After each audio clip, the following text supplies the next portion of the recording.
euh, se base sur la table des symboles. Voilà, donc ça c'est le cadre général du processus de génération du code. Alors je vais pas m'attarder concernant les machines, donc rapidement machine à registre, je pense que vous avez déjà vu ça au niveau de l'assembleur. Donc on utilise bien sûr un certain nombre limité de registres, généralement, qui sont utilisés pour principalement comme des mémoires temporaires pour mettre les données, pour transférer les données au niveau du processeur et pour bien sûr contenir les résultats intermédiaires et ainsi de suite. Donc ils sont utilisés à ce niveau-là. Généralement, donc on a un nombre limité, donc il faut...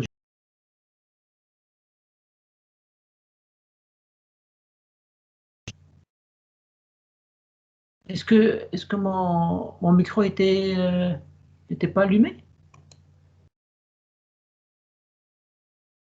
Allô? Non, mais Monsieur, si c'était allumé. on vous entend. Ah, On vous entend. C'est juste dans les dernières secondes, ça a été coupé. ah, voilà, d'accord. Donc, je disais, concernant ma machine à registre, on a un nombre limité de registres, donc qu'il faudrait gérer, etc. Donc, je ne vais pas m'attarder là-dessus. Par exemple, ici, donc move YR, c'est un petit peu l'équivalent de load.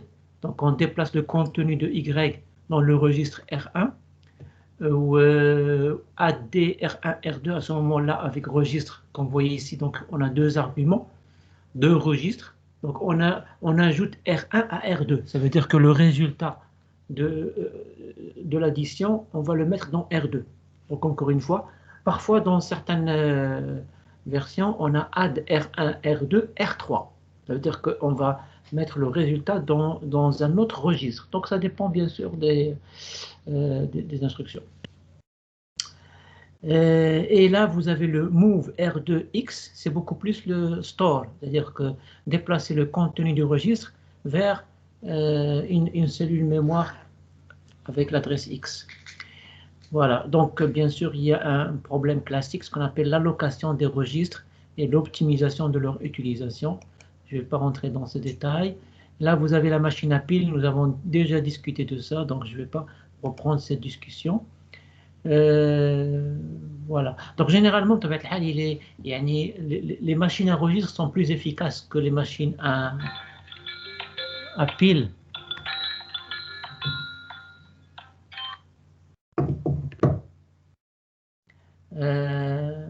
Voilà, mais avec les machines à piles, il est plus facile, disons, de comprendre le principe. Donc je passe maintenant aux notions de code intermédiaire. Nous avons déjà là aussi introduit la problématique. Donc l'avantage du code intermédiaire, c'est que il est indépendant de la machine. D'accord? Donc on peut avoir un compilateur qui génère un code intermédiaire, où ce code intermédiaire, en principe, peut être exécuté sur n'importe quelle machine, pourvu qu'on ait un petit traducteur qui traduit avec le code intermédiaire en un code cible. Donc nous avons l'avantage, c'est la portabilité du code, comme je viens de dire. On peut, le résultat du compilateur, on peut le charger sur n'importe quelle machine et il va s'exécuter.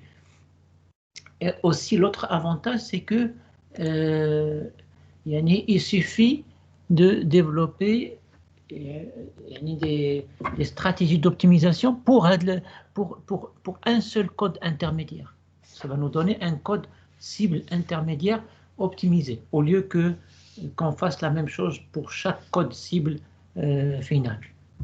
D'accord? Donc, ça, c'est des avantages. Exemple de code intermédiaire, ça veut dire, justement, c'est un code cible, mais il est intermédiaire. Par exemple, ici, justement, c'est affectation binaire. Donc, on n'aura qu'une seule opération qui est affectée à une variable. D'accord? L'exemple de la copie, l'exemple de branchement inconditionnel, jump, branchement conditionnel, jump 0. Mais là, on a une expression logique. Et vous avez lire, écrire, etc. Donc, bien sûr, très limité, qui est un langage essentiellement assembleur. D'accord? Voilà. Donc, par exemple, ici, donc nous avons des opérations binaires, des opérations logiques, etc. Pour l'expression logique, là aussi, on ne peut avoir qu'un seul opérateur logique. Donc, par exemple, ici, cette expression C est non, l'expression A est égale à B fois C, etc., va être décomposée. D'accord? C'est-à-dire le compilateur, il va traduire cette expression en une suite d'instructions élémentaires qui appartiennent à ce code intermédiaire. Donc voilà, et alors bien sûr, là on utilise des variables temporaires pour contenir les résultats temporaires. Donc c'est un petit peu ça le principe. Même chose, par exemple, j'ai ici ce code-là qui appartient, c'est du code C, d'accord? Donc dans un langage source, et il va être traduit dans ce code intermédiaire, il va être traduit comme suit. D'accord? Donc cette instruction-là, oui, c'est en fait, vous avez initialisation 0 et vous avez une instruction d'itération. Elle va être traduite en une suite élémentaire d'instructions. Vous voyez, si y est inférieur à 10, allez à 5. Allez à 0, ça c'est un branchement inconditionnel, et ainsi de suite. Bon, machine à pile, donc on en a déjà parlé. Alors, toujours dans le cadre général de la génération du code, voilà, dans le cadre général de génération de code, comment dire, voilà. Alors, au niveau de la génération du code, en principe, on est concerné par la mémoire. Ça veut dire la mémoire qui va contenir le code cible suite à la compilation. Là, on l'appelle segment de code, d'accord? Segment de code. La mémoire qui va être allouée aux valeurs des variables lors de l'exécution du code cible. Voilà, on l'appelle ça segment de données. Donc un segment de données, on l'appelle également article d'activation. Ça c'est pour les données, bien sûr, qui seront manipulées lors de l'exécution de notre programme. Donc bien sûr, lors de l'exécution, il faut que le code cible soit chargé au niveau de la mémoire. Donc on doit le mettre quelque part dans une zone mémoire, un segment. On appelle un segment de la mémoire, une partie. Et on aura besoin d'une zone mémoire pour les valeurs des variables. Alors pour les valeurs concernant le programme principal et aussi bien sûr pour les procédures. Voilà. Alors il y a différentes approches. On verra ça, je pense, au fur et à mesure. Parce que il y a le segment code pour le programme principal. Il y a également le segment code pour chaque procédure. Et comment on va organiser ça, et ainsi de suite. Maintenant, juste pour avoir à la mémoire cet aspect-là, c'est que au niveau lorsqu'on est concerné par la génération du code, quelque part, on a le souci de la mémoire, où est-ce qu'il faut stocker, mémoriser le code cible qui a été généré, et pour les données. On verra ça par la suite. Bien, maintenant je vais focaliser sur la compilation des instructions de déclaration. Alors nous avons des déclarations de constantes, déclarations de variables, déclarations de type, déclarations de procédure, etc. D'accord? Donc pour chacune de ces instructions, là, pour chacun de ces types de déclarations, d'instructions de déclaration, on va voir rapidement les caractéristiques de base. Par exemple, pour les déclarations de constantes, qu'est-ce qu'il faut faire? Alors, je répète, ça c'est très important.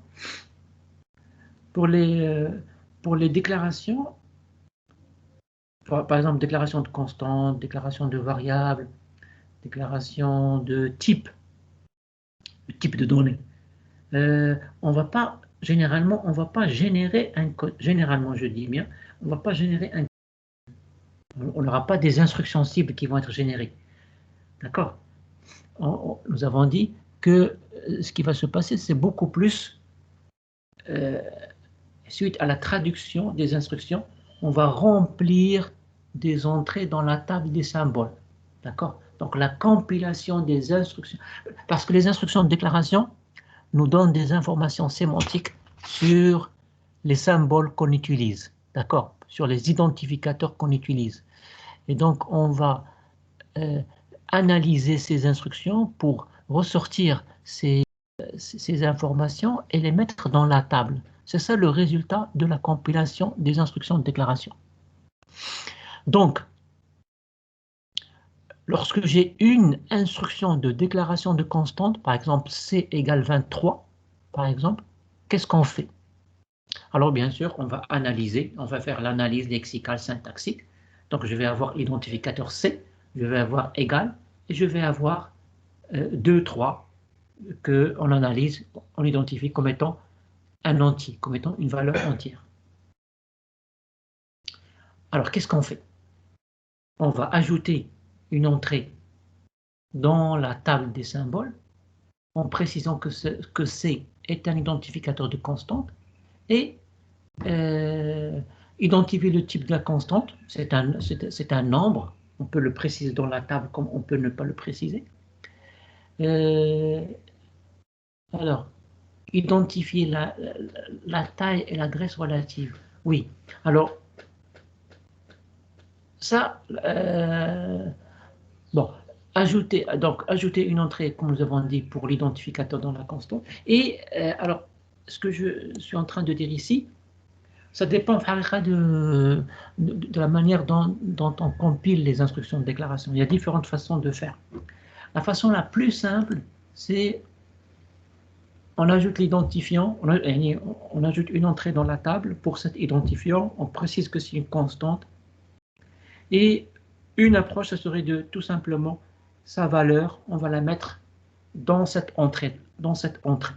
D'accord? Surtout si on limite les valeurs des constantes à des valeurs élémentaires. On peut par exemple carrément ajouter la valeur directement dans la table des symboles. D'accord? Donc ça, c'est une solution. Une deuxième solution, ça serait de mettre la valeur de la constante dans une table particulière, ce qu'on appelle la table des valeurs des constantes. Et donc, au niveau de la table des symboles, on va avoir l'indice vers une entrée, vers l'entrée en fait qui est associée à vers l'entrée dans la table des valeurs des constantes associée à cette constante-là. D'accord? Ce que j'ai ici, c'est dans le cas où on traite une constante pratiquement comme une variable. C'est-à-dire il y a la possibilité de traiter une constante pratiquement comme une variable. À ce moment-là, on va identifier son type, on va identifier la taille, le type de cette constante, et on va identifier également l'adresse relative de cette constante. On verra ça pour les variables et ça serait la même chose pour les constantes. D'accord? C'est comme, bien sûr, par exemple, j'ai C est égal à 23, après j'ai D est égal à la chaîne bonjour, après j'ai E qui est égal à true, et ainsi de suite. D'accord? Donc c'est comme si je vais réserver, dans ce cas-là, des zones mémoire à mes constantes, exactement comme on va faire pour les variables. La seule différence, c'est que ces zones mémoire, ils vont contenir immédiatement des valeurs. Là, on fera un traitement de telle sorte que dès le début de l'exécution, on va initier ces zones mémoire par les valeurs des constantes. D'accord? Et donc, voilà. Alors, juste pour vérifier. OK. Et donc, dans ce cas-là, alors, restons toujours au niveau de l'étape de constante. Si je considère... Alors, donc, il y a deux façons. La première façon, on va dire la plus simple, c'est de mettre la valeur de la constante dans la table des symboles. Et on verra qu'est-ce qu'on fera avec. En fait, concrètement, ce qu'on fera avec, c'est que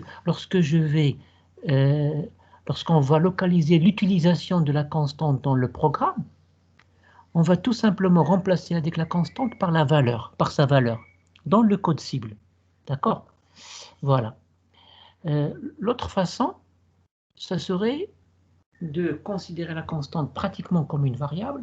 Dans ce cas-là, on va, on va générer des instructions cibles. Une fois qu'on détermine par exemple l'adresse relative, lorsqu'on considère les constantes comme pratiquement comme des variables, et on détermine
Allô? Oui, alors j'avais une coupure d'électricité. Ça arrive à tout le monde. Donc, on va continuer. Est-ce que vous m'écoutez là? Oui, monsieur. Très bien. Donc, je me suis arrêté au niveau, je pense que au niveau qu'on a dit pour les constantes, il y a différentes façons de les gérer. Alors là, le cas où on veut générer des constantes, on veut traiter les constantes pratiquement comme des variables, on va faire ce que nous avons ici. Hein. Euh, donc, on va leur donner une adresse. On détermine, oui, une adresse relative comme pour les variables. Et bien sûr, on va déterminer la zone mémoire. Monsieur, excusez-moi, Oui. votre écran n'apparaît pas. Très bien, c'est bien de me le signaler. J'ai oublié de... réactiver. Voilà. C'est bon maintenant? C'est bon, oui. C'est bon. Oui. Très bien. Donc, je disais, pour le cas où on va traiter les constantes de la même manière qu'avec les variables, donc à ce moment-là, on va déterminer le type de la constante. À partir du type de la constante, on peut déterminer la taille. On peut déterminer la taille de la zone mémoire qu'il faut. Et à partir de la taille, on va déterminer l'adresse relative des constantes. Bien sûr, au niveau de la zone mémoire qui va être allouée aux constantes et aux variables. Alors, dans ce cadre-là,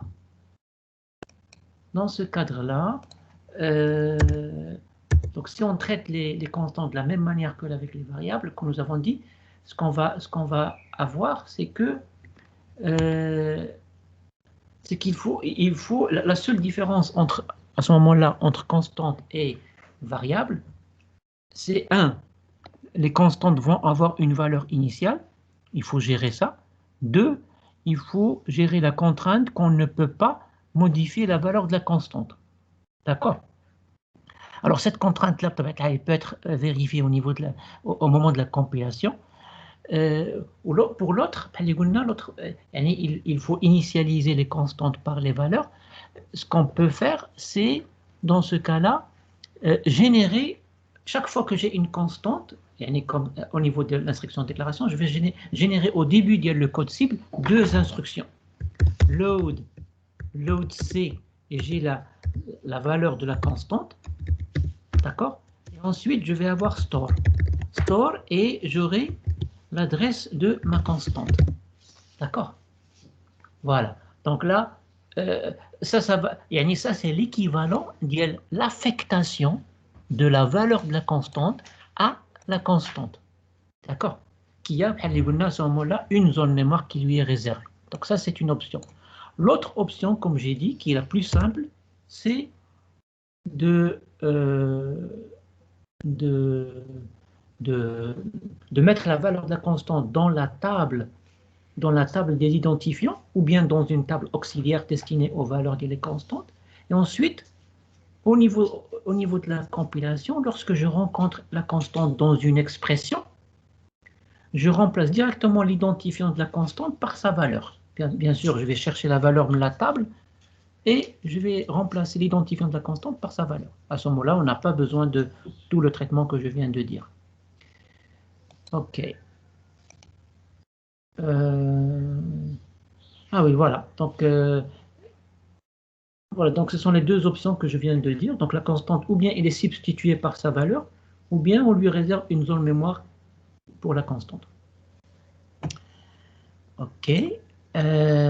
Pour les déclarations de type, ça veut dire par exemple, je déclare un type, encore une fois. Par exemple, on peut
Bon, toujours même.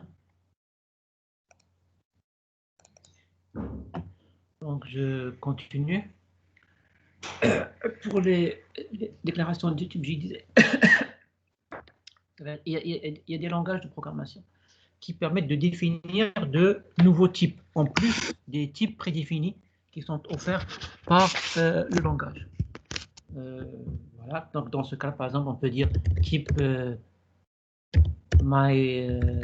myVector, مثلا, je sais pas, myVector égale array, et par exemple,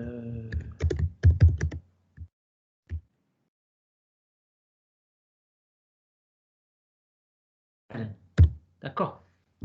Donc là, je définis un type et après, bien sûr, au niveau des déclarations de variables, x virgule y, myVector, ça veut dire donc j'ai deux variables x, y qui sont de type myVect. D'accord? Donc dans ce cas-là, la compilation d'une instruction de déclaration de type, d'accord? Donc là, on est en train de définir, là j'ai une définition d'un type, ok? Et donc une déclaration. Qu'est-ce qu'on fait? On compile le type selon sa nature. Hein? Donc on compile de la définition. On verra ça comment. Suite à la compilation de cette définition, on détermine la taille de la zone mémoire qui correspond au type. Parce que là, je pense que je l'ai dit à un moment donné, les types de données, ça c'est vraiment un aspect très important au niveau des langages compilés. Il donne une information sémantique et il donne une information au niveau du code cible. L'information sémantique, c'est qu'il nous donne quel est le type, quelle est la nature des données que peuvent avoir une variable, d'accord? Quelle est leur structure, quelle est leur nature. Et donc, dans ce cas-là, on peut faire par exemple une validation sémantique, ça veut dire si on veut affecter à une variable une donnée qui n'est pas compatible à son type, à ce moment-là, on va identifier qu'il y a une erreur, c'est pas possible.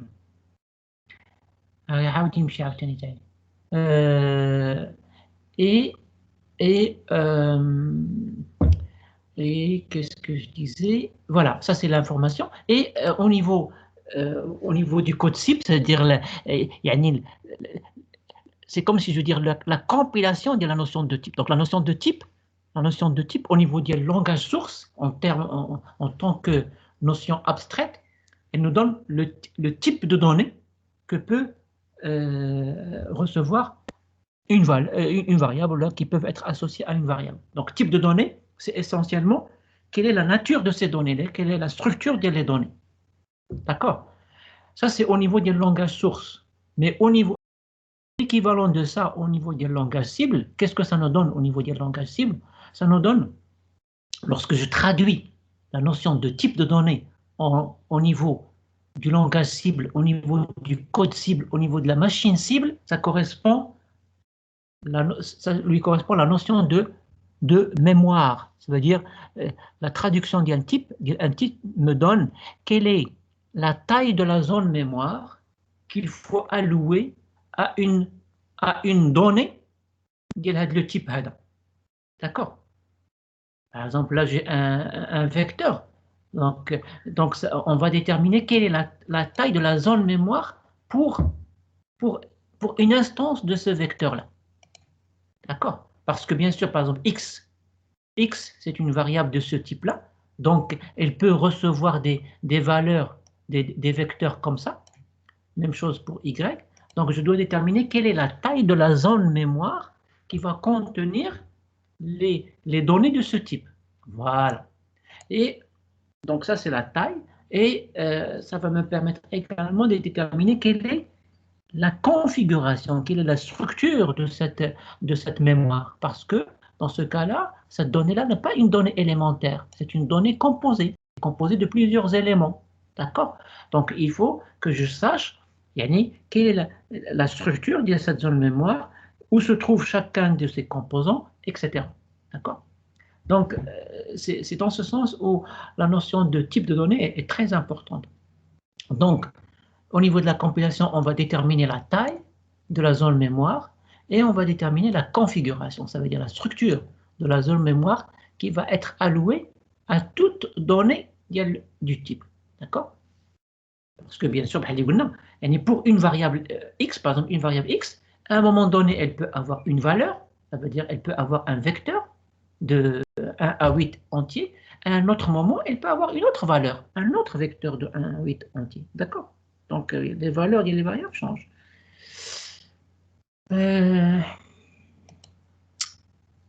Voilà. Et ensuite, bien sûr, on va ajouter dans la table des identifiants une entrée pour le type ADA, en spécifiant la taille, en spécifiant la configuration, et ainsi de suite.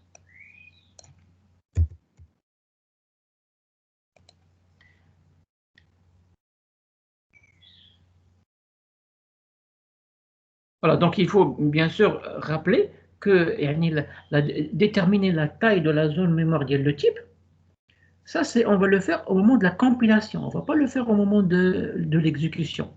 De même déterminer la configuration, ça veut dire la structure de la zone mémoire. On va le déterminer au moment de la compilation.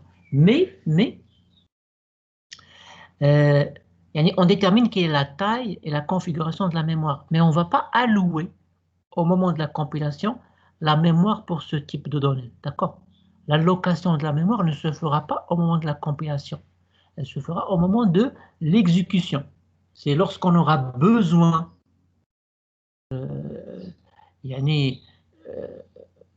besoin de cette mémoire, et on en a besoin lorsqu'on est en train d'exécuter le code cible, on n'en a pas besoin lorsqu'on est en train de compiler le code source. D'accord? Donc, au moment de la compilation, ce qui nous intéresse, c'est uniquement de déterminer quelle est la taille et quelle est la configuration pour le type, parce que ça, on en aura besoin pour la compilation des déclarations de variables. Voilà. OK? Comme on va le voir juste après. Alors, donc pour le cas, donc on va voir maintenant comment on détermine la taille et la configuration pour les types de données. Alors bien sûr, on distingue entre les types élémentaires et les types composés. D'accord? Type élémentaire, par exemple, pour int, on va lui réserver une cellule mémoire.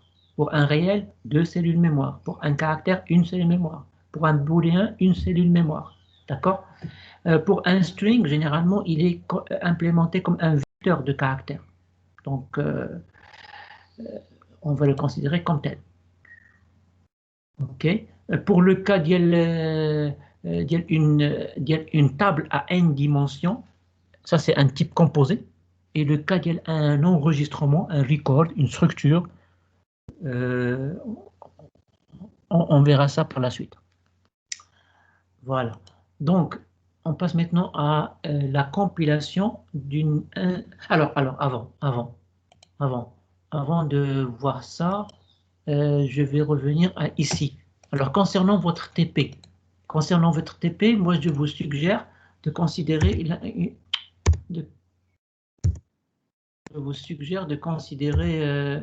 Qu'est-ce qui se passe là?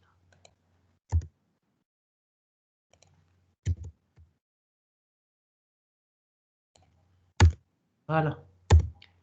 Je vous suggère de considérer une interprétation très simple. C'est par exemple, lorsque vous avez une instruction de déclaration de constante, C est égal à 23, vous ajoutez dans la table des identificateurs une entrée pour C, et vous précisez bien sûr qu'il s'agit d'un identifiant de constante, parce que c'est important au niveau de l'analyse sémantique, d'accord, parce que bien sûr on ne peut pas affecter une valeur dans le cadre par exemple d'une instruction d'affectation, une valeur à une constante. C'est-à-dire que si j'ai une instruction d'affectation où la partie gauche c'est un identifiant de constante, là en principe on a une erreur sémantique, d'accord, parce que on ne peut pas affecter une nouvelle valeur à une constante. Okay, donc ça va servir surtout à ça. Et donc une entrée pour l'identifiant de la constante, vous spécifiez que c'est un identifiant de constante pour faire de la validation et vous mettez dans la table la valeur de la constante. D'accord? Surtout que pour vous, par exemple, au niveau du projet, la valeur de la constante, ça serait essentiellement un entier. Donc, vous le mettez directement dans la table des constantes et ensuite, on verra lorsqu'on va voir la traduction des expressions, qu'est-ce qu'on va faire. Voilà. Donc, ça, c'est juste une parenthèse, entre parenthèses concernant votre TP, votre projet. Pour le cas maintenant des instructions de déclaration de variables. Alors, ce qui est très important, c'est déterminer l'adresse relative de la variable. D'accord? Parce que bien sûr, je vais avoir généralement une suite de déclarations de variables dans mon programme principal et également dans mes procédures. Et donc, comme je vous ai dit, pour ces variables-là, au niveau de la compilation, on va se soucier, au niveau du code cible, de la machine cible, on va se soucier de la zone mémoire qu'il faudrait allouer à ces variables. Et bien sûr, ces variables, ils vont avoir des zones mémoire de manière dire une à la suite de l'autre. Donc, on va avoir des adresses relatives à la zone mémoire qu'on va réserver aux variables. Et l'adresse relative, comme on va le voir, va dépendre bien sûr de la taille de la zone mémoire de la variable antérieure. Donc, juste pour maintenant, bien sûr, juste ici, il suffit de comprendre que l'adresse relative va être, elle est relative par rapport à quoi? Par rapport à bien sûr, l'adresse de la zone mémoire qu'on va allouer aux variables du programme principal ou bien de la procédure. Et maintenant, il suffit de comprendre aussi que cette adresse relative, elle est calculée en fonction de la taille, le type des variables. Bien sûr, pour chaque variable, on va déclarer son type et on va compiler le type pour déterminer sa taille.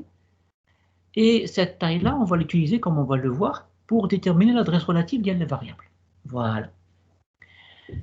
Et on va ajouter ça dans la table des identifiants. Donc, on va ajouter, comme on l'a vu, on va ajouter que l'identifiant, c'est un identifiant de variable, ce n'est pas un identifiant de constante, ce n'est pas un identifiant de type, etc.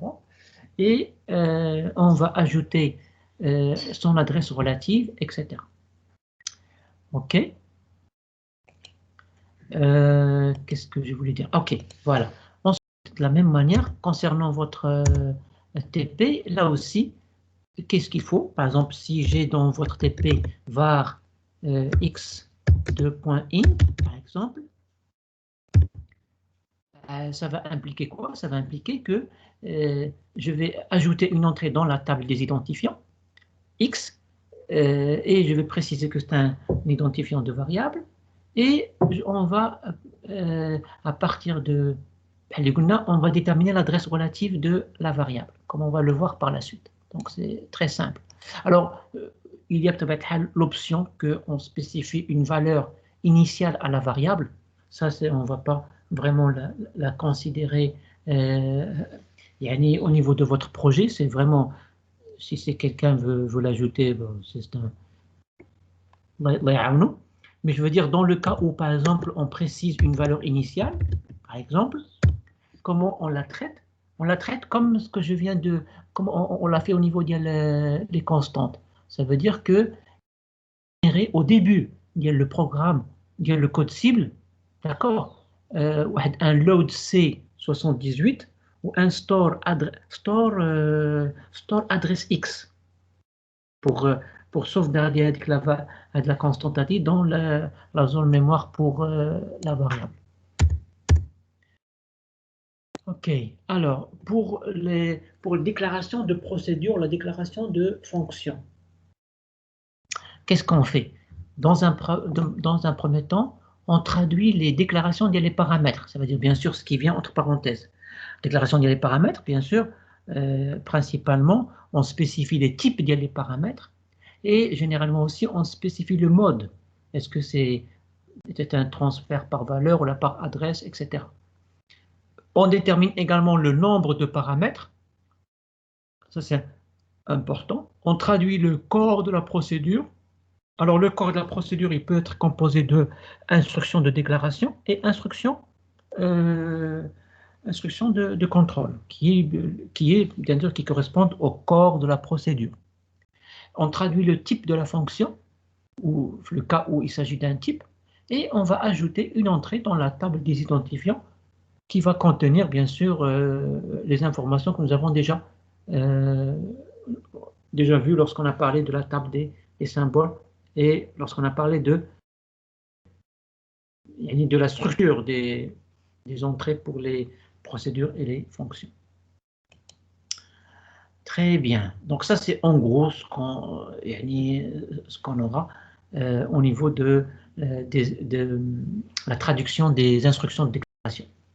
Alors maintenant, on va voir comment on traduit un type table. Table, ça veut dire c'est une structure homogène. Ça veut dire tous les éléments de la table vont avoir le même type. Et c'est une table à n dimensions. Donc, je peux avoir une dimension, c'est le cas d'un vecteur, deux dimensions, c'est le cas d'une matrice, etc. D'accord? Autre caractéristique de les tables, c'est que les composants de la table sont référés par des indices. D'accord? Donc, on précise à ce moment-là le nom de la table, par exemple la variable, le nom de la variable qui réfère à la table, et on précise les indices pour référer à un élément dans cette table. Et on verra par la suite comment... Alors là, dans ce cas-là, on parle d'une variable indicée. C'est-à-dire que j'ai la variable qui réfère à toute la table, par exemple x.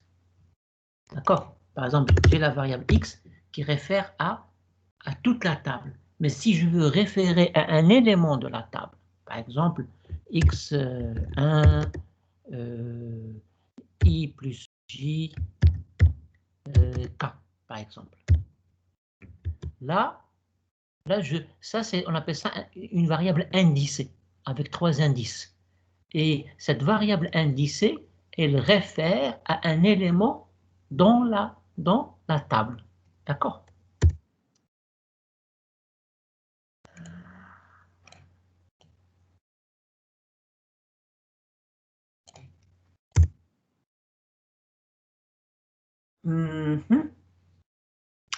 Donc, dans ce cas-là, la traduction d'une table consiste à traduire le type des composants. D'accord? Par exemple, lorsque je dis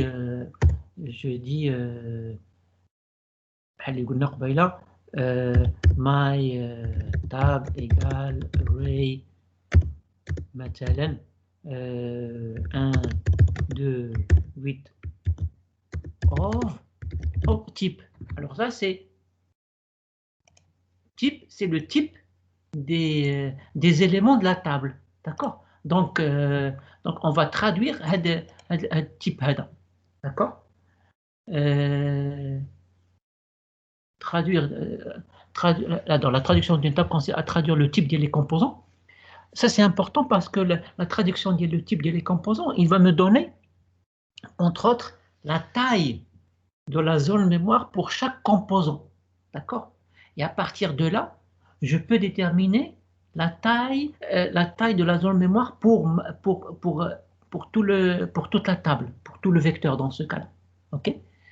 Donc voilà. Donc, la déclaration, elle va, et lorsque je vais la compiler, je vais déterminer, je vais compiler le type des composants, les éléments de la table, qui va me donner, entre autres, la taille de la zone mémoire pour ces éléments-là, sachant qu'ils vont avoir la même taille.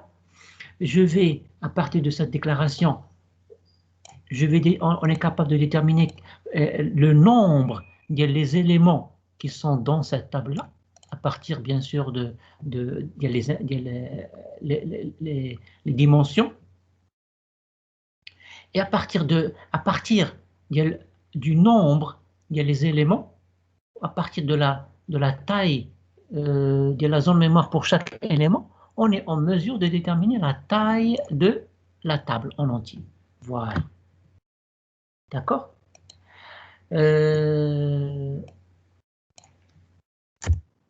Oui, alors ça c'est un point. Deuxième point, le dernier point, il est important aussi, c'est qu'une table à n dimensions dans mon programme source,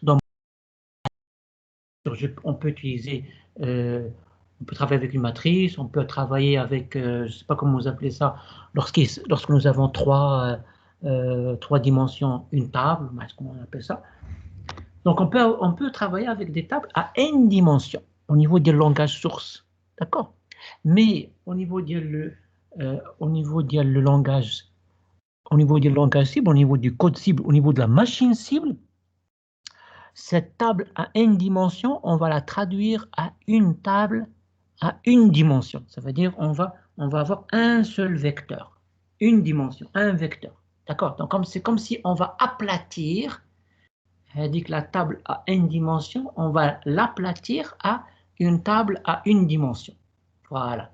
Et bien sûr, les éléments sont contigus. Ça veut dire un élément à la suite de l'autre. On ne va pas mettre des éléments entre les éléments du vecteur. D'accord? Bien. Alors, maintenant, comment on va faire alors, justement, f, c'est la fonction de traduction. Rappelez-vous, c'est la fonction de traduction. Ça symbolise justement la procédure de génération du code cible. La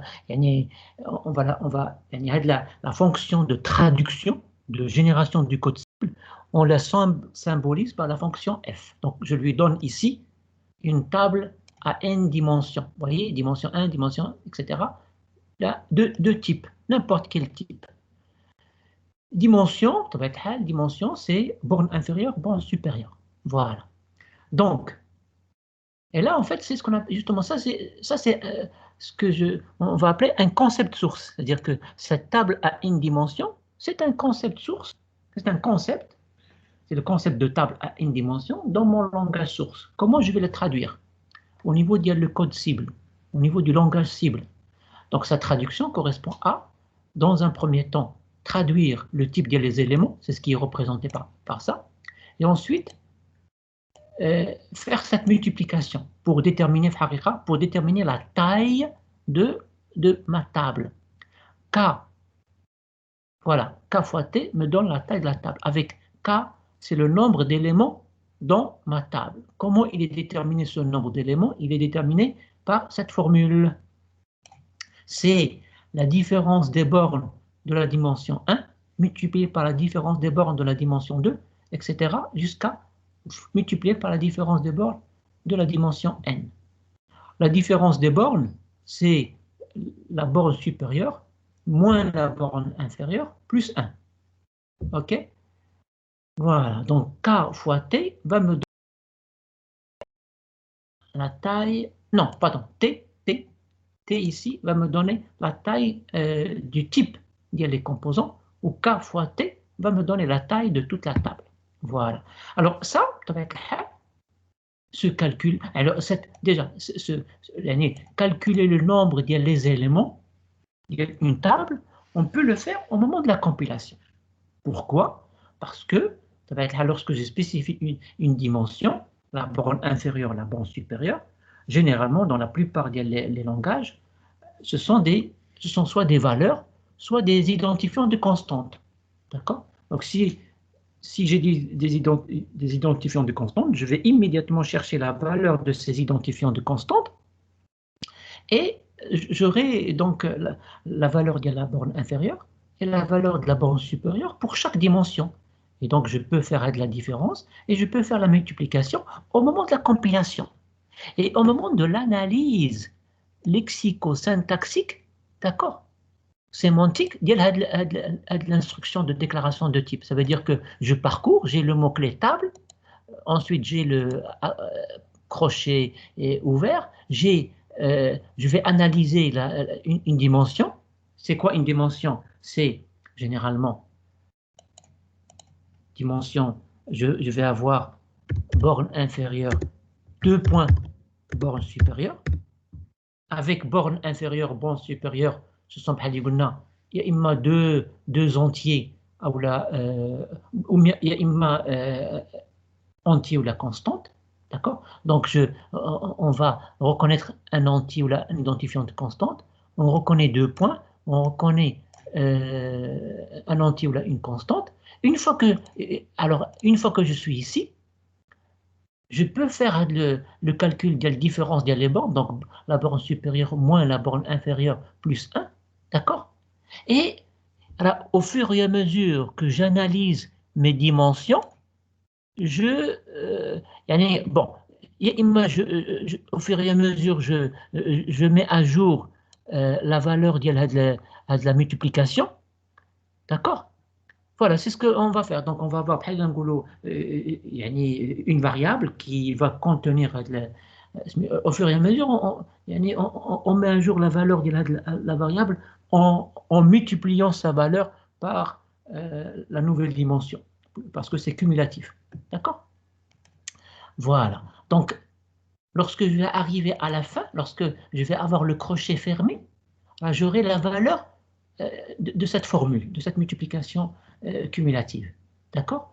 Une fois que j'ai ça, je vais continuer. Bon, 2, c'est un mot-clé. Je vais avoir type, par exemple, ça peut être int, ça peut être n'importe quel type. Je le compile, je vais avoir ensuite la taille des types, et une fois que je vais avoir la taille et le type, lorsque je vais arriver ici, d'accord, je vais faire K fois T.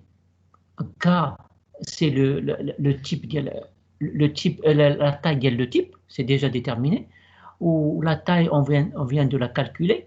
Donc, lorsque je termine mon analyse de ce type-là, là, j'aurai la taille de la zone mémoire pour toute ma table. Et donc, je vais l'ajouter dans la table des identificateurs pour cette table-là. OK? Voilà, c'est comme ça que ça se passe en général.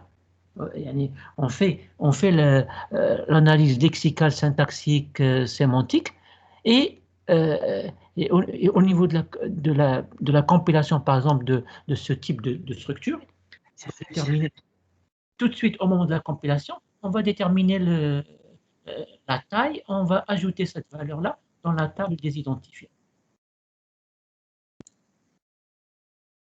Est-ce qu'il y a... Donc, je continue. Monsieur, excusez-moi. Oui. Monsieur, je veux savoir l'intérêt de la différence des bandes que vous avez mentionnées. OK. C'est quoi son intérêt pour savoir le nombre d'éléments de la table? Ah, d'accord. Ben, OK. C'est très simple à vous le dire. Je vais prendre comme exemple le cas d'un vecteur. Le cas d'un vecteur. J'ai table, et je vais simplifier.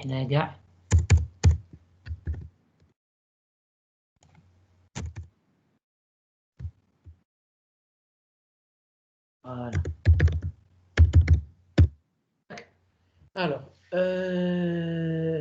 quel est le nombre d'éléments? Quel est le nombre de... Quel est le nombre d'éléments de... Pardon, table ou l'array, comme vous voulez, ça c'est pas... Alors, ça c'est juste un mot. Voilà. Quel est le nombre d'éléments de ce vecteur? Quel est le nombre d'éléments de ce vecteur? Je pose la question.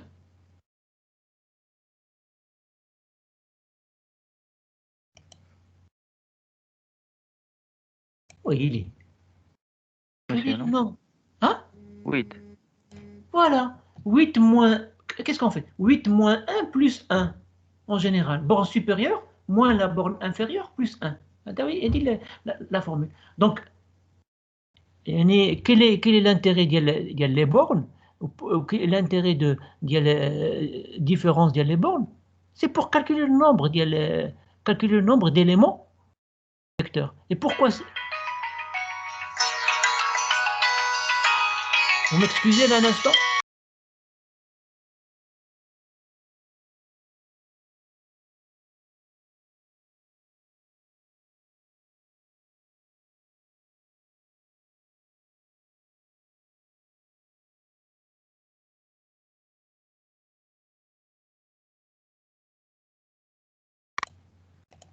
Alors, donc, je disais, pour déterminer donc c'est ça, donc pour déterminer la zone mémoire pour ce type de données, il me faut déterminer le nombre d'éléments de ce type de données. Et pour déterminer le nombre d'éléments, par exemple pour le cas du vecteur, on a besoin des bornes supérieures, des bornes inférieures. OK? Alors pour le cas, par exemple, d'une matrice, par exemple, je fais ça comme ça, je prends ça comme ça. Si je demande quel est le nombre d'éléments de cette matrice-là, combien d'éléments il y a dans cette matrice, ça va être la différence des bornes de la première dimension multipliée par la différence des bornes de la deuxième dimension. D'accord? Donc nous avons besoin des dimensions et nous avons besoin de calculer la différence des bornes pour déterminer le nombre d'éléments de la table. OK? OK, je ne me rappelle plus qui a posé la question. Oui, c'est bon, monsieur, merci. C'est bon? D'accord. Donc voilà. Donc ça, c'est pour le cap Haliouna. C'est ça qu'on va déterminer. Non, je voulais, je ne me rappelle plus. Ah oui, oui, voilà. Donc c'est comme ça que, par exemple, Haliouna, lorsqu'on compile une instruction de déclaration, ça veut dire qu'on fait l'analyse lexicale, syntaxique et sémantique. Et il y a même de la sémantique lors de la compilation de cette instruction. Est-ce que quelqu'un peut me dire yani, en quoi ça va consister cette sémantique-là? Yani, qu'est-ce qu'il y a? Parce que sémantique, ça veut dire quoi? Ça veut dire la plupart du temps, ça veut dire qu'on va des contraintes sémantiques qu'il faut vérifier. Alors, c'est quoi les contraintes sémantiques qu'on peut vérifier lors de la déclaration d'une table? C'est une bonne question.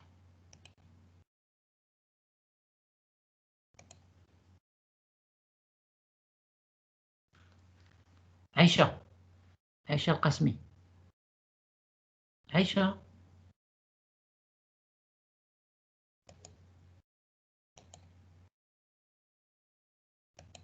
Aïcha, Aïcha, Akram, Akram Al-Fadili.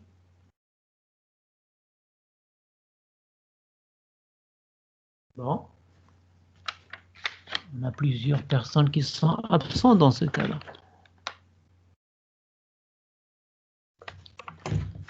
On va prendre note de ça.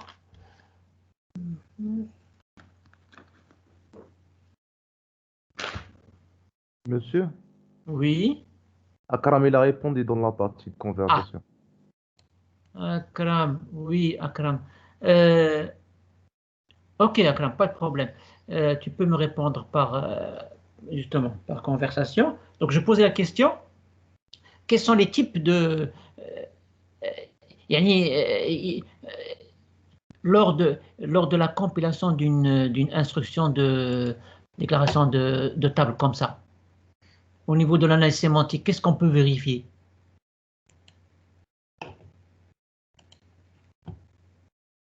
Qu'est-ce qu'on peut vérifier au niveau de l'analyse sémantique? Donc, si Aïcha elle est en connexion, elle peut me répondre aussi. Je poserai également la question à Amel Makran. Amel? Amel?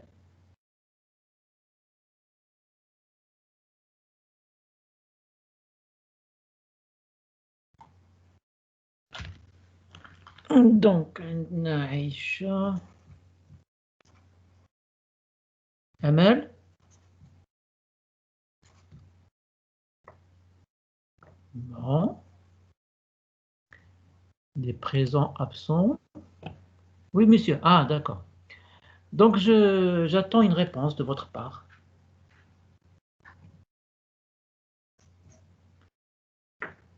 Entre-temps, est-ce qu'il y a quelqu'un qui peut répondre à ma question?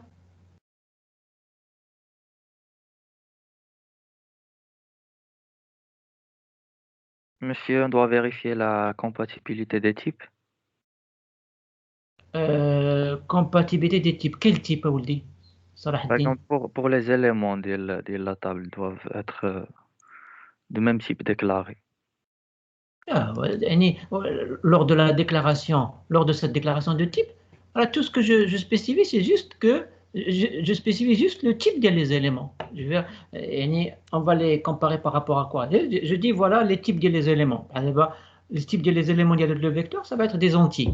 À ce niveau-là, c'est tout ce que j'ai juste ça. J'ai pas autre chose. J'ai pas, par exemple, la référence à un élément de cette table-là pour vérifier est-ce que l'élément auquel je réfère correspond exactement, le type de l'élément correspond au type de l'élément. Comprenez? يعني le test de compatibilité, on va le faire lorsque, par exemple, je vais référer avec une variable. D'accord? Par exemple, je avoir une variable x, voilà, par exemple xi, ok? Et x, elle a été déclarée auparavant, auparavant, elle a été déclarée par exemple, du type myTable, ok? Donc à ce moment-là, oui, tu as raison. On va vérifier, est-ce que, dans ce cas-là, on va vérifier, est-ce que le type de l'élément indicé, est-ce qu'il correspond au type des éléments qui ont été précisés dans la définition de myTable. On est en train de voir juste la définition le type. Il n'est pas concerné par les variables. Monsieur, Oui, si on doit Sophia. vérifier que l'utilisateur a respecté la taille déclarée de la table, le nombre des éléments qu'on doit mettre dans la table, la taille déclarée. Là, vérifier quoi? Vérifier, Monsieur, quand on veut déclarer une table, on donne une taille fixe pour la table, c'est les statiques. oui, justement. Euh, donc On- l'utilisateur n'a pas le droit de dépasser cette taille. encore une fois, le test, il va se faire lorsque on va utiliser une variable. À ce moment-là, par exemple, on va voir est-ce que les indices, est-ce que il y a le nombre d'indices, est-ce qu'il est égal au nombre de dimensions, ou est-ce que l'indice rentre dans dans les respecte, je veux dire, la dimension associée. Ça, on va le faire au niveau des variables. On va pas le faire au niveau de la déclaration de la table. Encore une fois, là, on est en train de voir uniquement la déclaration de la table.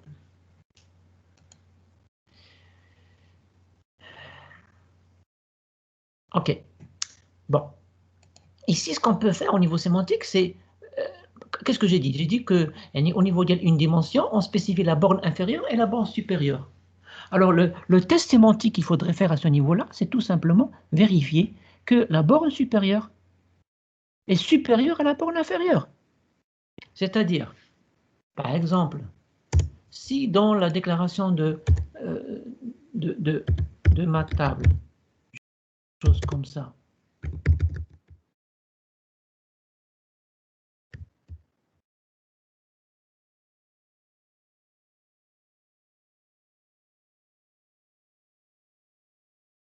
est-ce que c'est correct? Est-ce que cette déclaration-là, de ce type-là, de ce vecteur, est-ce qu'elle est correcte? Je pose la question. Non, monsieur, c'est pas vrai. Voilà. Non, pourquoi? Parce que c'est ce que vous avez dit, monsieur. La partie inférieure doit être inférieure à la partie supérieure, à la borne Voilà, supérieure. voilà, la borne supérieure doit être supérieure à la borne inférieure. Ben ça, justement, ça c'est une contrainte sémantique qui va être vérifiée justement, lors de la compilation de la déclaration du type. OK? Et en principe, c'est le seul type de contrainte sémantique qu'on peut vérifier à ce niveau-là. C'est vérifier que les dimensions sont correctement spécifiées. Ça veut dire que la borne supérieure, elle est bien supérieure à la borne inférieure. OK. Donc, on continue. Alors, pour le cas d'il y a un record, alors pour le cas d'il y a un record ou là, un enregistrement, c'est une structure hétérogène, ça veut dire que les éléments, ils peuvent avoir des types différents, d'accord? Où les éléments, ils sont référés par des symboles, par des identifiants. Donc, on les appelle des champs, des identifiants, identificateurs de champs. D'accord?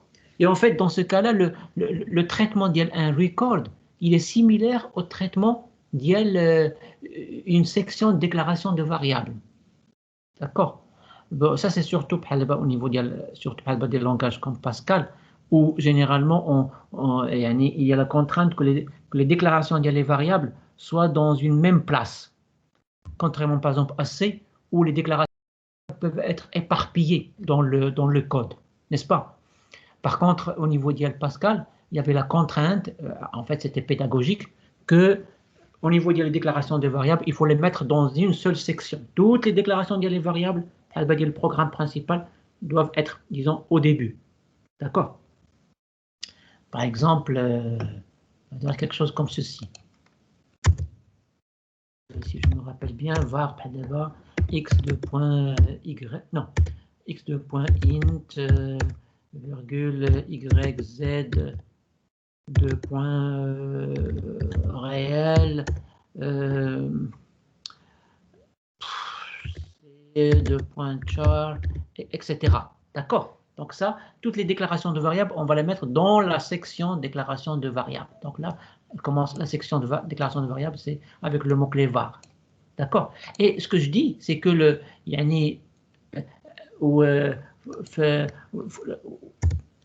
concernant un record, une structure, la structure record, enregistrement, elle a la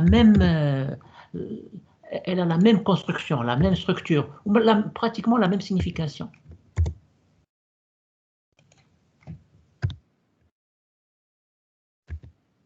Par exemple, ça aurait pu être, par exemple, je vais vous expliquer.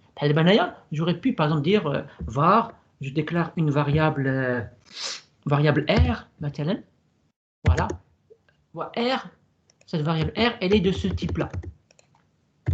Ce type-là, c'est une structure, c'est un record, c'est un enregistrement. Il a le premier champ, X, qui est un entier. Deuxième champ, c'est un réel. Troisième champ, c'est un réel. Quatrième champ, c'est un caractère. D'accord? Donc,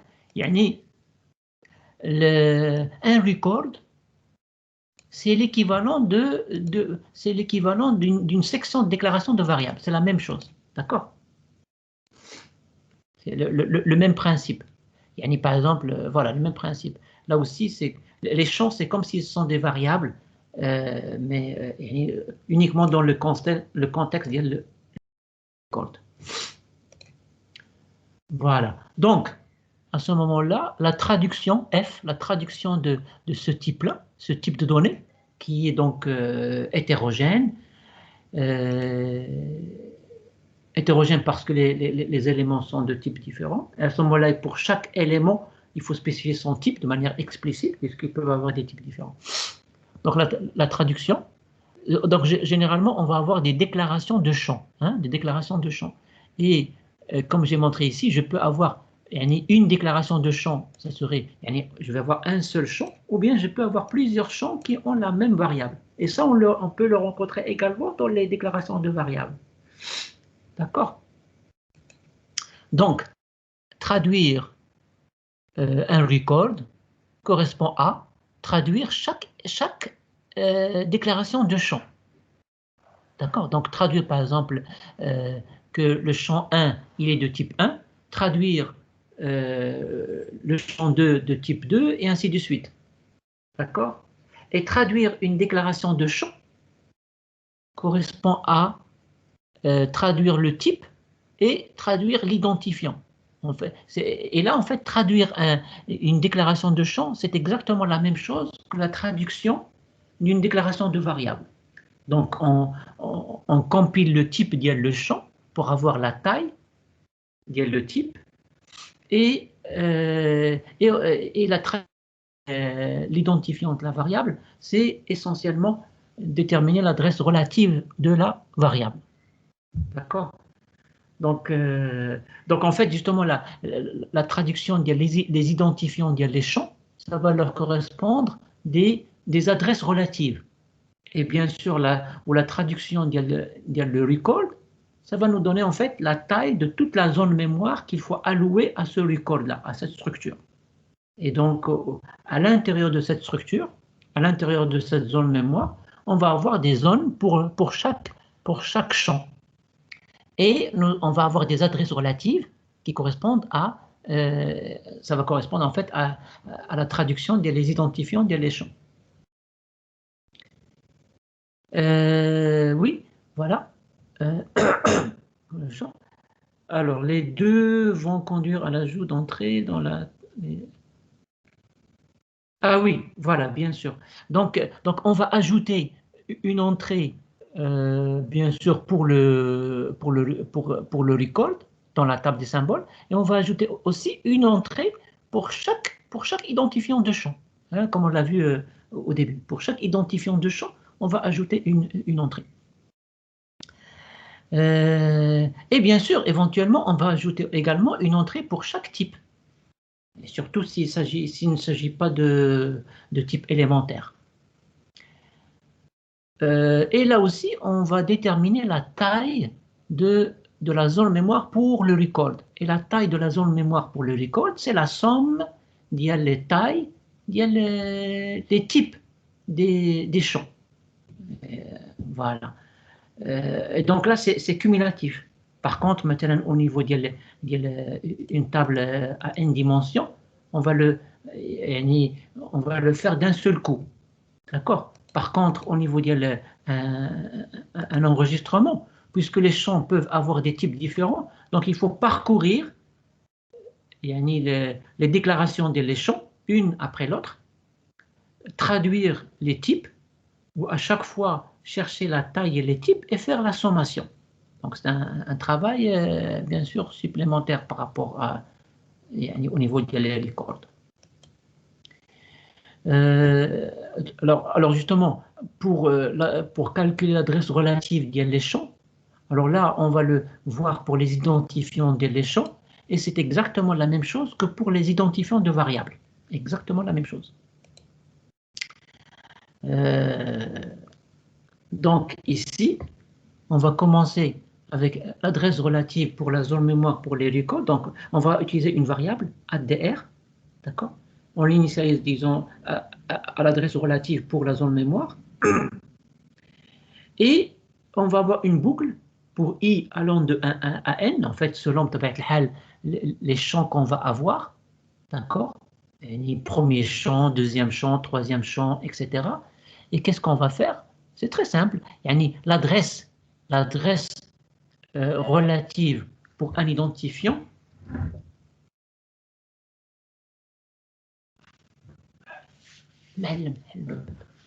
l'adresse relative pour l'identifiant, ça serait la valeur de la variable ADR. Donc, on affecte la valeur de l'ADR, c'est elle qui serait l'adresse pour l'identifiant I, ça veut dire l'identifiant du champ I, d'accord? Et bien sûr, cette adresse-là, on va l'ajouter dans l'entrée, dans la table des symboles pour ce champ-là, et ensuite, on met à jour ADR. On met à jour ADR avec quoi? Avec la taille du type du champ. Parce que nous avons dit, bien sûr, pour chaque champ, IDI, on va spécifier son type I. D'accord? Donc, on va déterminer la taille, le type du champ, et on va faire ADR plus cette taille. C'est comme ça qu'on va mettre à jour la valeur de la variable ADR, et bien sûr, à la prochaine itération, ça serait la nouvelle valeur de ADR qu'on va associer à l'identifiant. D'accord? Par exemple, si je prends un exemple. Traduction des déclarations de variables. D'accord. Si je prends par exemple un exemple, on va ajouter ça. Et là, on va prendre l'exemple, on va prendre celui-là comme exemple. Donc, par exemple, ici, on va...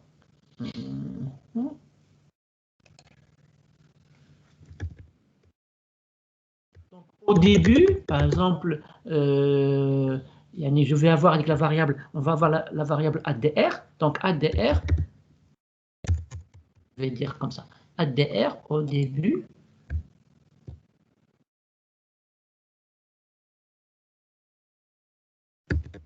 ADR au début, on lui assigne une valeur relative A. On va dire une valeur relative A. A, ça peut être 625, ça peut être 1899, peu importe, une valeur. Et ensuite, le X, l'adresse de X, je vais la mettre comme ça, l'adresse de X, voilà, l'adresse de X, ça va être égal à ADR. Donc, à ce niveau-là, l'adresse de X, ça va être égal à A. Voilà. Donc, nous avons dit quoi? Nous avons dit que au niveau de la compilation de cette instruction, on va avoir une itération. Ça veut dire, on itère. La première itération, ça concerne la déclaration. La deuxième itération, ça va concerner la déclaration de Y. La troisième itération, ça va concerner la déclaration de Z. D'accord? La quatrième, ça va concerner la déclaration de C. Donc, au niveau du compilateur, on va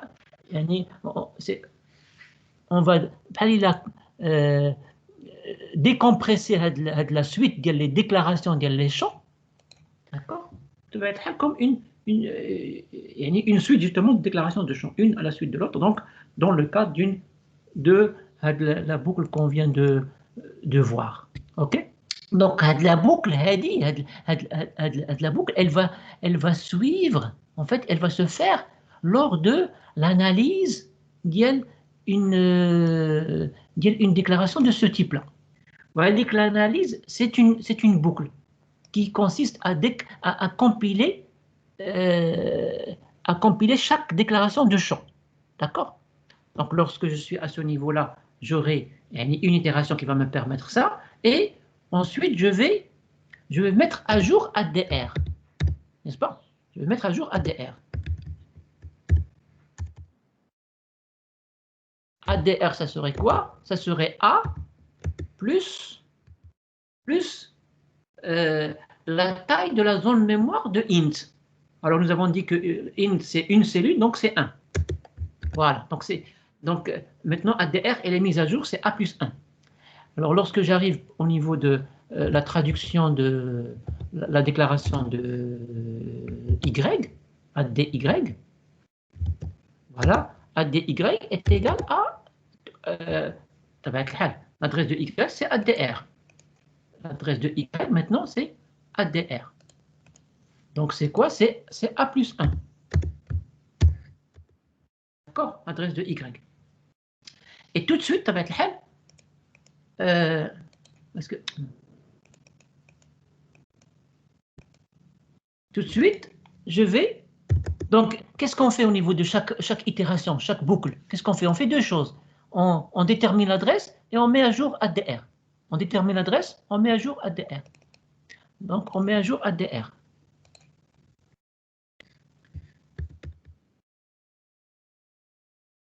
D'accord? On met à jour ADR.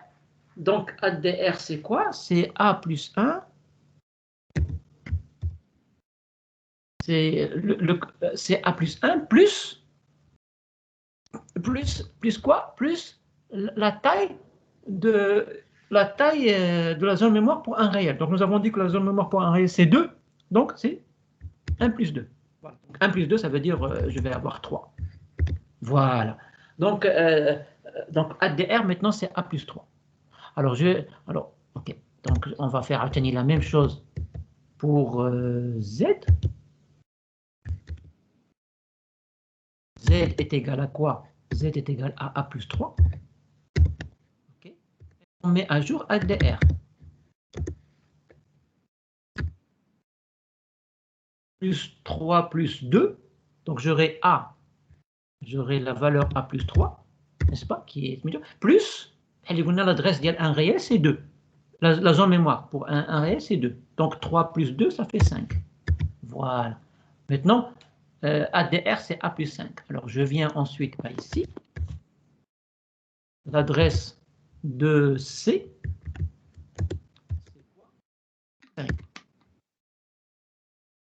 Mais il faut aussi mettre à jour ADR. ADR, maintenant, c'est quoi? C'est A plus 5, taille de la zone mémoire pour un caractère. Donc, on a dit, c'est une cellule, donc plus 1. Donc, 5 plus 1, c'est 6. Pourquoi je fais ce calcul? Parce que ça va me donner la taille de la zone mémoire, d'accord? La taille de la zone mémoire pour tout mon enregistrement. D'accord? En fait, c'est 6, hein? Ça va être 6. La taille de la zone mémoire pour tout le code. Je vais avoir 1, plus 2, ça fait 4, 5, plus 1, ça fait 6. La taille de la zone mémoire pour ce record.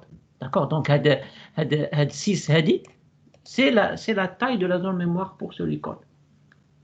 Et en fait, le A+, parce que, bien sûr, le A, ça réfère c'est une adresse relative. OK. Donc, c'est ça le principe, si vous voulez.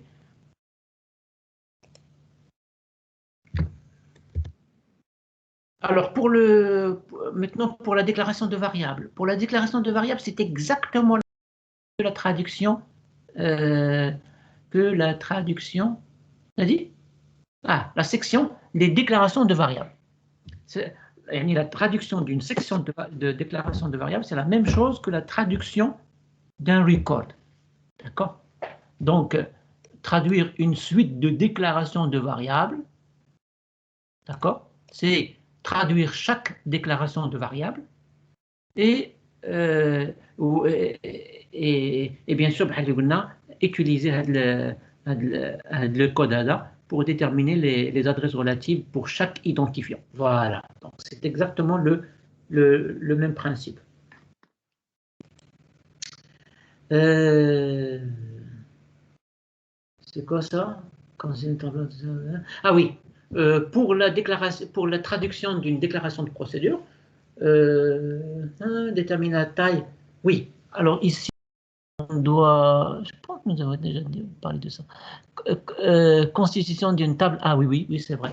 Pour le cas d'une procédure, donc lorsqu'on s'apprête à déclarer à compiler une déclaration de procédure de fonction, il faut créer une table de symboles déjà pour la procédure, parce que la procédure va avoir elle-même ses propres instructions de déclaration. Ensuite, déterminer la taille et la configuration du segment de données pour la procédure. Et ça, bien sûr, on va le déterminer une fois qu'on compile les instructions de déclaration. Ce sont les instructions de déclaration qui vont nous permettre de déterminer quelle est la taille de la zone mémoire qu'il faudrait allouer à cette procédure, bien sûr, au moment de l'exécution. Et ensuite, avec HAL, on doit traduire les déclarations de paramètres. Alors, les déclarations, les paramètres, la traduction, la compilation des déclarations de paramètres, c'est exactement la même chose que la compilation des déclarations de variables. D'accord? C'est le même principe, parce que je vais avoir identifiant de paramètres, 2 points, je spécifie son type, le second paramètre, et ainsi de suite. C'est le même principe. Là aussi, on doit compiler les types des paramètres et déterminer les adresses relatives pour les identifiants des paramètres. Supplémentaire qu'on verra.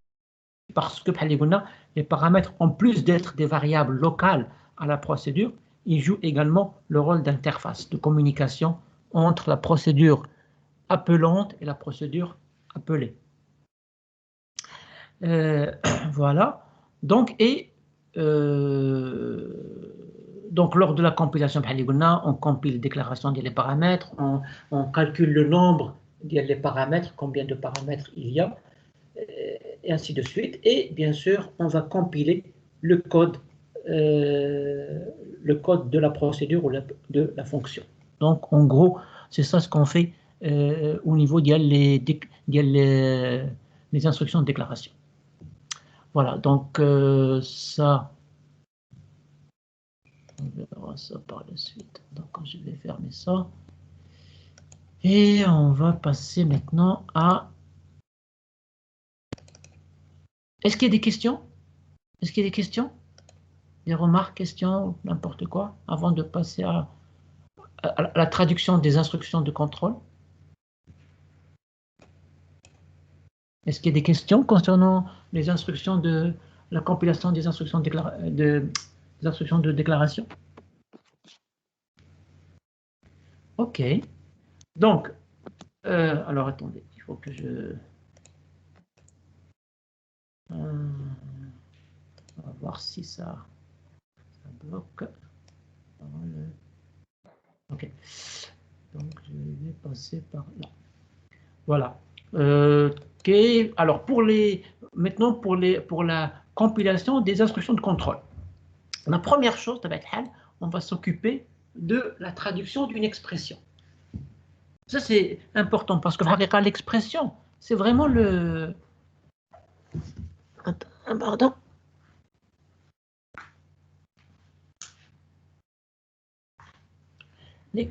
L'expression, c'est le bloc principal dans le code, dans un programme source. Les expressions sont partout. On peut avoir des expressions au niveau de l'affectation. On peut avoir des expressions au niveau comme condition pour les instructions, pour les instructions d'alternative, d'itération, etc. On peut avoir des expressions comme arguments au niveau des procédures. On peut avoir des expressions au niveau des indices, au niveau des variables indicées, d'accord, etc. Donc, les expressions, ça c'est vraiment un élément principal dans un programme source. Donc une expression, c'est bien sûr, elle est composée de plusieurs opérations. Donc en fait, c'est comme une condensation de plusieurs opérations. Donc, compiler une expression, c'est tout simplement décompresser, décomposer l'expression qui est une composition de plusieurs opérations. OK? Alors, la plupart du temps, la plupart des langages, ils utilisent la notation infix pour représenter une expression. Et parfois, ils utilisent préfixe, d'accord? Mais donc ça, c'est pas... Peu importe la notation, on est en mesure de la compiler et de la traduire en une suite d'éléments, d'opérations élémentaires. Voilà. Par exemple, ici, cette expression x plus 3 moins z indice 5 plus i, donc multiplié par j. Voilà, si, bon, en postfixe, nous avons cette reformulation, et ça donne comme résultat, donc x plus 3, ou z j multiplication. Donc en fait, l'avantage de reformuler en postfixe, ça me donne en fait au niveau de la traduction, ça facilite la traduction. La traduction, je vais avoir le premier argument, deuxième argument, opération. Vous voyez? Et j'ai l'ordre en même temps. L'ordre au niveau des priorités. Donc là, ça veut dire que j'ai une première opération élémentaire. Donc ça va correspondre à première instruction cible élémentaire. Deuxième argument, premier argument, deuxième argument G et opération. Donc, deuxième affectation élémentaire. Ensuite, G moins. Donc, G moins, ça veut dire que le résultat de la première opération moins le résultat de la seconde opération. D'accord? Ça veut dire qu'à partir de la formulation en code postfixe, à partir de cette formulation-là, on peut la parcourir comme ça et générer les instructions qui sont ici. D'accord? Donc c'est une façon de faire. Une deuxième façon de faire, c'est ce qu'on va voir ici, c'est de prendre l'expression infix comme elle est et de l'analyser. Et au fur et à mesure qu'on l'analyse, on génère le code cible. D'accord? On génère le code cible. Alors on va voir justement cette façon de compiler. Et en principe, c'est ce que vous allez adopter également au niveau de votre projet. Et c'est très simple. On va voir ici. Voilà. OK. Donc, je prends par exemple facteur. Rappelez-vous, un facteur, c'est quoi? C'est un identifiant, ou bien une constante, ou bien une expression entre parenthèses, ou bien notre facteur. Voilà, ou bien notre facteur. Alors là, j'ai ici la procédure qui fait vraiment la compilation d'un facteur, qui fait aussi bien l'analyse que la génération du code. D'accord? Donc, je répète, au fur et à mesure qu'on va faire l'analyse lexicale, syntaxique, sémantique, on va générer le code pour facteur. Et on fera la même chose pour tout le reste. Alors, regardez comment. Donc ici, c'est mélanger, bien sûr, l'analyse et la génération.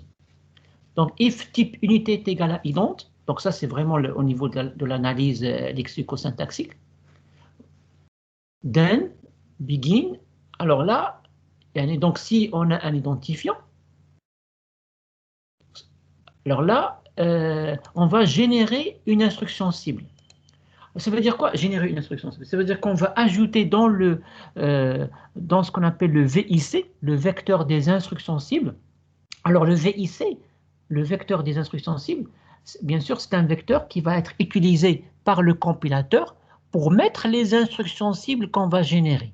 Donc, au fur et à mesure que le compilateur avance, il est appelé à générer des instructions cibles. Où est-ce qu'il va les mettre? Dans un premier temps, il ne va pas les mettre dans un fichier .obj. Non, on va le mettre dans un vecteur, qu'on appelle le vecteur des instructions cibles.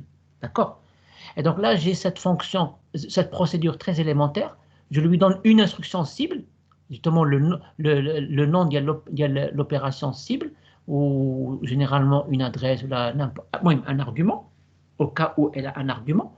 D'accord? Et elle va ajouter une instruction cible dans le VIC. D'accord?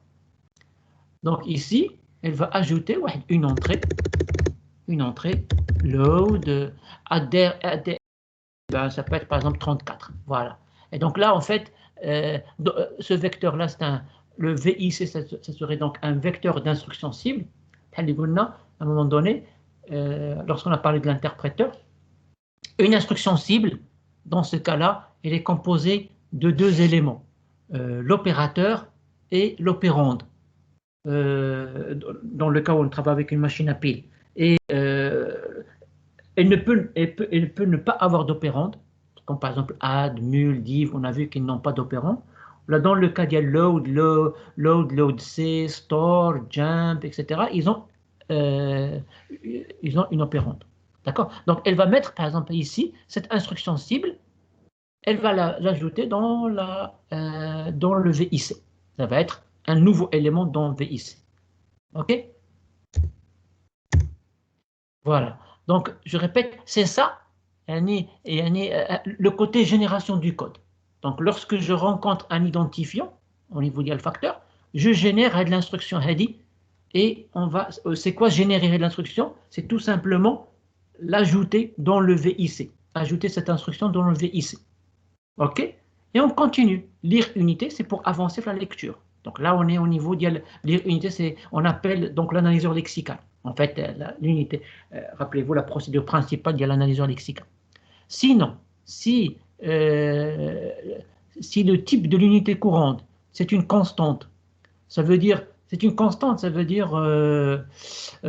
soit, par exemple, c'est vraiment une valeur, par exemple 26, ou là, ça peut être un identifiant de constante. À ce moment-là, s'il s'agit d'un identifiant de constante, je vais consulter la table des symboles, localiser l'entrée pour avec la constante, ou chercher sa valeur. OK? Et donc, je vais avoir la valeur, et donc, on va générer l'instruction loadC val, la fonction val, elle va me retourner la valeur. D'accord? Et avancer la lecture, encore une fois. Sinon, si l'unité est égale à parenthèse ouvrante, à ce moment-là, j'avance la lecture, et là, on appelle la procédure expression, ça c'est important, qui compile une expression. Et après, on a, reconnaître qu'après l'expression, on va avoir une parenthèse fermante. Alors, je reviens à, ici, justement, la procédure, ça c'est très important, à de la procédure expression, elle va compiler une expression. Ça veut dire quoi, compiler une expression? Ça veut dire qu'elle va analyser une expression, d'accord, et aussi générer le code cible pour l'expression. D'accord? Par exemple, si j'ai au niveau un facteur, par exemple, ça peut être comme si un facteur, ça peut être x plus 4 multiplié par y, maintenant, entre parenthèses. D'accord? Donc là, j'ai une expression entre parenthèses qui correspond à un facteur. Et donc, compiler l'expression x plus 4 multiplié par y, ça va conduire à générer du code cible. OK? Ça va générer du code cible. Ça va générer, par exemple, load, l'adresse de x, load c4, add, etc. OK? Voilà. Donc ici, encore une fois, lorsqu'on appelle cette procédure, voilà, elle va analyser et aussi générer du code cible. Et bien sûr, ce code cible qui va être généré, il va être ajouté le VIC. Voilà. Else if, s'il s'agit de note, alors regardez qu'est-ce qu'on fait. Note facteur, la traduction d'une opération, d'une instruction note facteur, correspond à d'abord traduire le facteur et ensuite générer note. Ça, c'est dans la fonction de traduction d'une opération note facteur. D'accord? Donc, on ne va pas générer immédiatement une instruction cible note. Non, on va d'abord lire unité pour avancer la lecture, ensuite compiler un facteur. Vous voyez, compiler un facteur. Un facteur, c'est quoi? Ça peut être un identifiant, ça peut être une constante, ça peut être une expression entre parenthèses. Donc, on va compiler le facteur, donc ça va générer du code cible, d'accord? Et après, on va générer de l'instruction note 0. 0, en fait, pour dire qu'il n'y a pas d'argument. OK? Voilà. Alors, pour le cadier interne, pour vous montrer que c'est exactement le même principe. Pour le cadier interne, qu'est-ce qu'on fait? Pour le cadier interne, rappelez-vous, c'est facteur, d'abord les facteurs, et ensuite, éventuellement, une suite d'opérations multiplicatives facteurs. D'accord? Donc, facteur, donc j'appelle la procédure facteur, qui, elle va faire l'analyse et aussi la génération du code cible pour facteur. Et on va rentrer dans un while qui correspond justement à analyser une suite d'opérations multiplicatives. Donc, if type unité d'égale opération multiplicative, d'où je vais sauvegarder avec l'opération, parce que ça peut être mul, ça peut être diff, ça peut être ind, etc., dans une variable opère. Je vais avancer la lecture. On appelle la procédure facteur, qui, elle va compiler facteur, donc et donc générer du code cible pour facteur. Et après, je vais générer une opération cible. Par exemple, si par exemple c'était multiplication, si c'était multiplication, je vais générer mul. D'accord? 0 parce qu'il n'y a pas d'argument. OK? Donc on génère mul comme ça.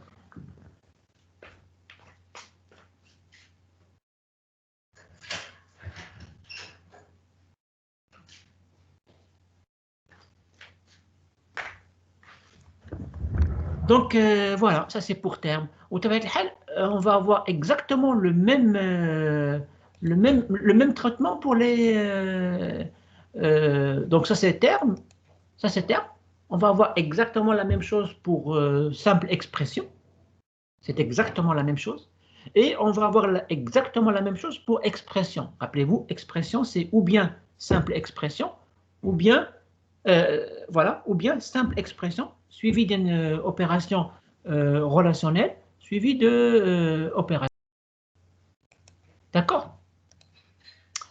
Voilà. Alors,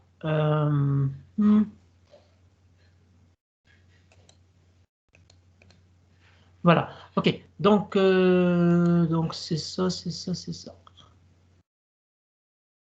Oui.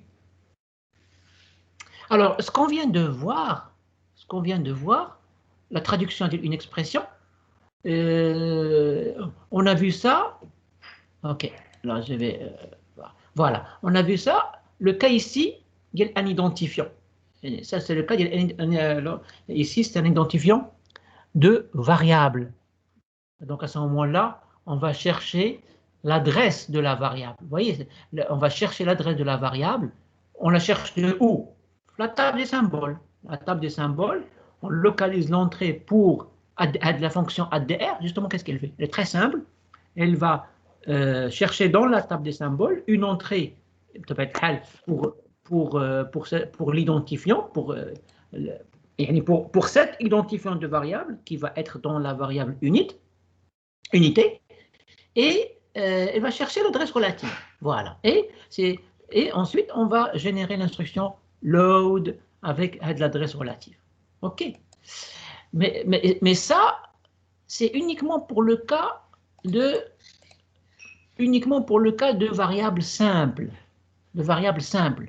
Par exemple, x2.int, x2.real, x2.char. D'accord, pour les cas de variables simples. Mais pour le cas de variables composées, là, on va avoir un traitement différent. Alors, je vais juste introduire qu'est-ce qu'on entend par variable composée, on va s'arrêter.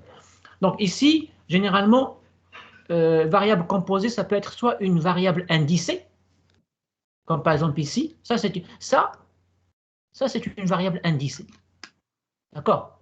Donc x ici, c'est une variable qui réfère à une table. Dans ce cas-là, cette table, elle a combien de dimensions? Elle a 1, 2, 3, 4. Elle a 4 dimensions. D'accord? Donc x, c'est une variable qui réfère à une table à 4 dimensions. Par contre, add x avec indice i, premier indice i, deuxième indice 5, troisième indice j fois k plus z, quatrième indice w, c'est ce qu'on appelle ça une variable indicée. Elle réfère à un élément, d'accord, dans cette table à 4 dimensions. Alors là, bien sûr, c'est beaucoup plus compliqué. Maintenant, notre objectif, c'est quoi ici? C'est de déterminer quelle est l'adresse de cette variable indicée. Quelle est l'adresse de cette variable indicée? D'accord? Le problème, il est où? Le problème, c'est que j'ai l'adresse relative pour x, pour toute la table. Au moment de la variable indicée, je n'ai pas son adresse. Et où est-ce qu'on trouve cette variable indicée? Cette variable indicée, on ne la trouve pas dans la déclaration de la variable.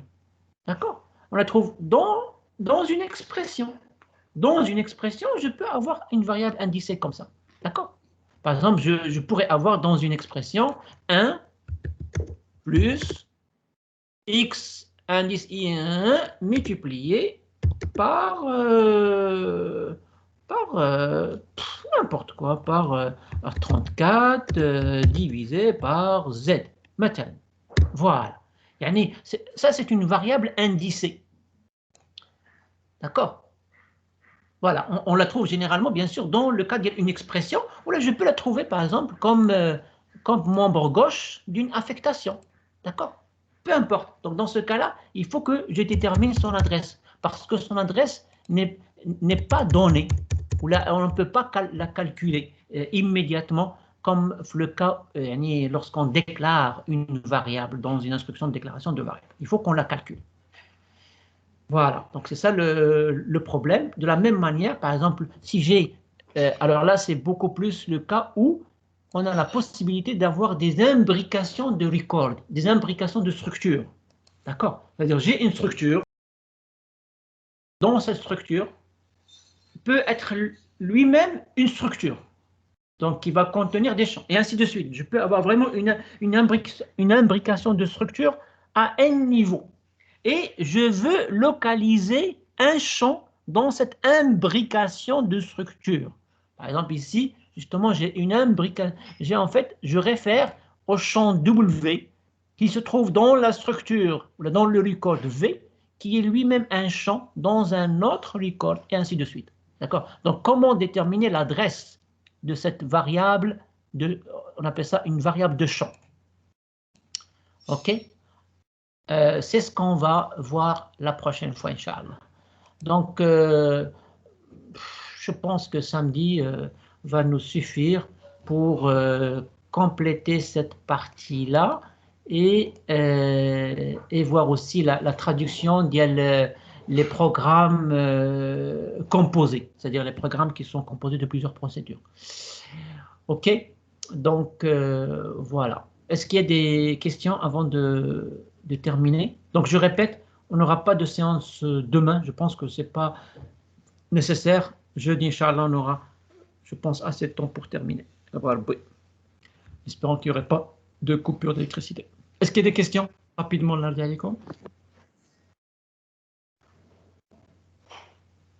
non? C'est bon? OK. Donc, je rappelle, demain, il n'y aura pas cours. Donc, on n'aura pas de séance supplémentaire. Et samedi, vous avez jusqu'à samedi pour m'envoyer votre premier rapport sur l'état d'avancement de votre projet. Ça concerne bien sûr l'interface graphique, l'interpréteur et l'analyse lexicale. Et bien sûr, la grammaire pour votre langage, et ainsi de suite. D'accord? Yallah, bonne chance et à samedi alors. Au revoir.